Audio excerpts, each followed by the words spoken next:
Fala, meus amigos, minhas amigas ligadas aqui no Dois Toques, a casa do futebol.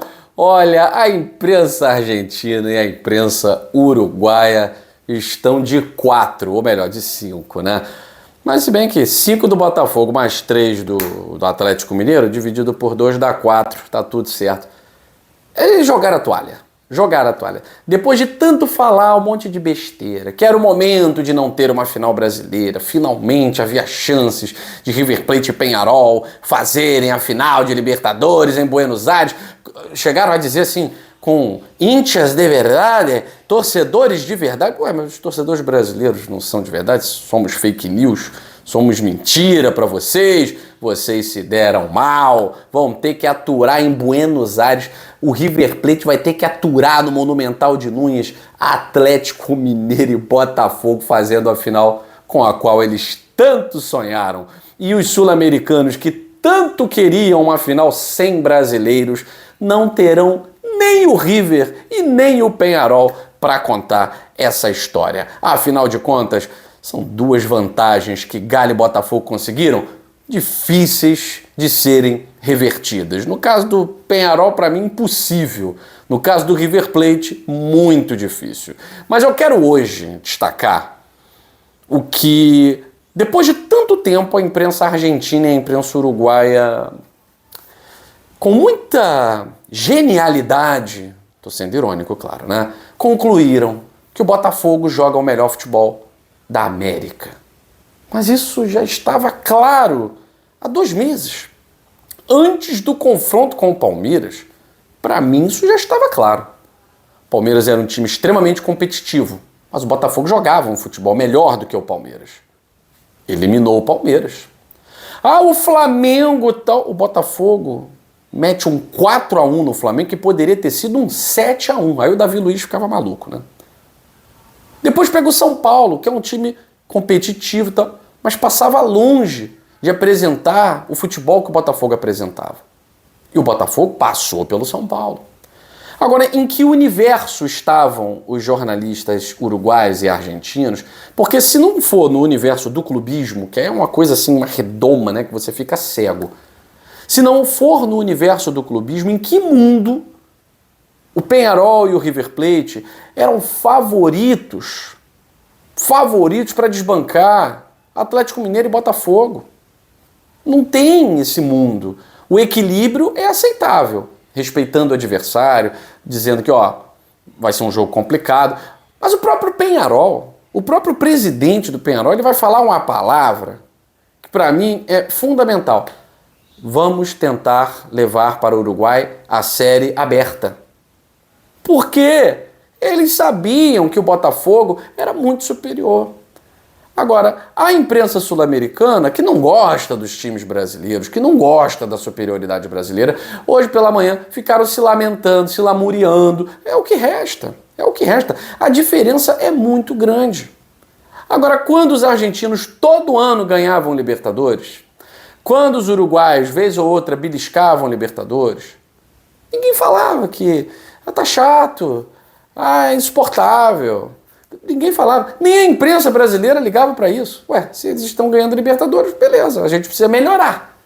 Os times brasileiros demoraram muito para pegar e valorizar, na verdade. A Libertadores não tinha muito valor, né? Financeiro, quase nenhum. Só depois dos anos 90, que vai ter o valor esportivo, né? Aquela vontade de para tudo, que agora é Libertadores. Isso aí só depois dos anos 90, né? Nem nos anos 80 tinha esse valor todo.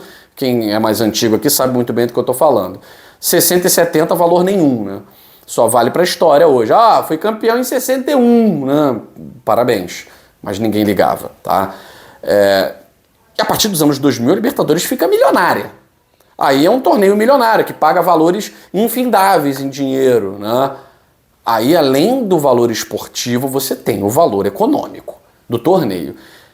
E quando se fala em valor econômico, você obviamente vai ter o país que é o mais rico da América Latina se destacando com aqueles clubes que são mais bem geridos. O Botafogo passava longe disso. Vou falar a verdade aqui. O Botafogo passava longe de ser um dos clubes mais bem geridos. E ainda assim, em 2017, morreu ali numas quartas de final contra o Grêmio, que foi o campeão. Então, provavelmente, o Botafogo, se não morresse no Grêmio, poderia ter sido campeão também. Isso sem pagar salário, devendo todo mundo, tal, com um time muito modesto. Mas agora a Libertadores é outra. Desde quando o último time argentino, que foi o River Plate, conquistou o maior torneio da América, só dá time brasileiro. Vai ser a 6ª vez que nós teremos aí, provavelmente, um time brasileiro campeão. E isso é fruto não só da economia, mas é fruto também da boa gestão que o Botafogo hoje tem. Que o Atlético Mineiro está tentando ter, já que tornou-se SAF há pouco tempo, tem muitas dívidas, mas fez contratações pontuais há 3 anos que até hoje estão rendendo, como por exemplo o incrível Hulk, um jogadoraço. Trouxe um jogador extremamente controverso, que ninguém queria, mas tem estrela, que é o Daverson. E aí trouxe Paulinho, que é um craque, trouxe o Gustavo Scarpa, que ajuda muito, é bom jogador, né? E tem um time muito bem arrumado ali pelo Milito. Agora, o Botafogo, diferente do Atlético Mineiro, o Botafogo ele joga um futebol vistoso porque tem jogadores que lembram muito os bons tempos do futebol brasileiro. O principal deles é o Luiz Henrique. Luiz Henrique, ele joga com alegria. O Luiz Henrique tem uma confiança no que ele vai fazer tão absurda que ele modifica um jogo com 1, 2 toques. O Savarino, ele acaba sendo, de certa forma, vou dizer, suprimido, né, em termos de mídia, de atenção, mas ele acaba como o George Harrison nos Beatles, né, que tinha John Lennon e Paul McCartney. O George Harrison é um gênio, mas tinha o John e o Paul, né? Então o Savarino é como se fosse o George Harrison do Botafogo. Tem o Luiz Henrique, tem o Igor Jesus, tem o Almada e tem o Savarino, que é muito importante. Eu diria que talvez um dos mais importantes, se não o mais importante nessa fase final de Libertadores. Savarino está desde o início, desequilibrou contra o Aurora, jogou muita bola contra o Bragantino, um jogo muito tático do Savarino. Na fase de grupos foi importante, mas não tão importante quanto nos jogos contra Palmeiras no Allianz Parque, em que ele joga demais. E dá passe para gol e faz o gol. São Paulo e agora nesse jogo contra o Peñarol. Um jogo difícil, um jogo que se desenhava complicado para o Botafogo. Um 0-0 no primeiro tempo que refletia o que provavelmente muita gente fazia. Porra, Peñarol na catimba, com apoio do juiz horroroso, né? O péssimo Andrés Rojas da Colômbia, péssimo. Ajudando o Peñarol na catimba, dando 4 minutos de acréscimo para um time que fez mais de 6 minutos de catimba. E aí o Botafogo acha os gols com muita facilidade. Por quê? Porque tem os melhores jogadores do continente. O Igor Jesus é inteligentíssimo, não é porque ele fez o gol não, mas ele é inteligentíssimo. O Luiz Henrique é craque de bola. O Savarino é aquele jogador que todo mundo quer ter. É o cara que está sempre envolvido nos grandes jogos. É o homem do grande jogo. O Almada ontem não foi um destaque, mas é a formiguinha, está em todo lugar buscando jogada ofensiva o tempo inteiro. Sem contar o meio-campo do Botafogo, que é um meio-campo muito organizado, jogadores combativos. E 2 zagueiros que, Bastos, sem comentários, né? A qualidade do Bastos. Um zagueiro ex-Lazio, fez muito sucesso na Lazio. E o Alexander Barbosa, que é um jogador com a cara do futebol sul-americano. Então o Botafogo precisava de jogadores com a cara do futebol sul-americano para poder jogar de igual para igual contra equipes sul-americanas. Sem contar o Alex Telles, que é um outro nível.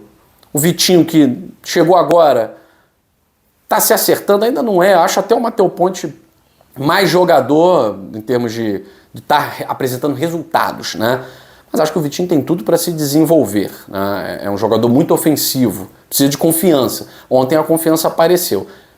Então, hoje, pela manhã, eu pude finalmente ver a imprensa argentina rendida, ainda nutrindo um pouquinho de esperança no River Plate, e a imprensa uruguaia totalmente nocauteada, reverenciando o Botafogo. E não faltando com respeito com o Botafogo, como eu vi alguns aí, né? Então, parabéns para o Botafogo e para o Atlético Mineiro, que se já não estão na final em Buenos Aires, estão escrevendo uma história muito bonita, estão a meio passo de garantirem mais uma final brasileira na Libertadores. Nos últimos tempos tivemos Palmeiras e Santos no Maracanã, tivemos Flamengo e Atlético Paranaense, e agora estamos muito perto para ver mais uma final brasileira, calando os críticos sul-americanos para vocês baterem palma para o futebol brasileiro. A seleção não arruma nada por conta de uma gestão pífia da CBF que mata o futebol brasileiro. A Argentina está ganhando tudo. Parabéns para vocês. Mas em termos de clube, vão ter que engolir mais um ano, tá certo? Eu fico por aqui. Um abraço grande a todos vocês e até a próxima edição do Dois Toques, a Casa do Futebol. Valeu!